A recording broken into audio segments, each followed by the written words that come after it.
Здравейте! Днес ще ви покажем как да си направите едно ето такова гумено хекче. За целта са ви нужни един балон, бяло брашно, ножичка, лепило, черен фломастер и темперна боя черна или темперна боя черна. Започвате, когато изрязате ето тази част на балона, разширявате с пръсти и пълните с лъжичката. Може и с фунийка. Ние сме го напълнили предварително, понеже пълненето става много бавно.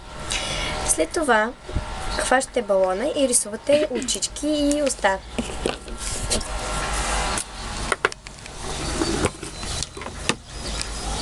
Може да направите каквото личице искате.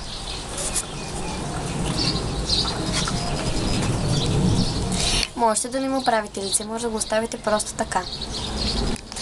С прежда можете да му направите отгоре косичка, ако искате. Това е пожелание. Ако искате, можете да му направите и носле.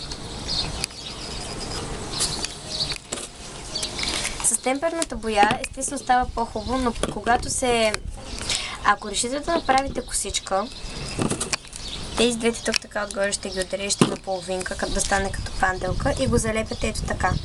След това отгоре слагате прежда, но ние предпочитаме да няма косичка.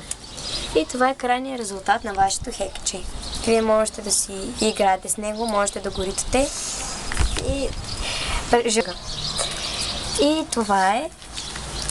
Виждаме.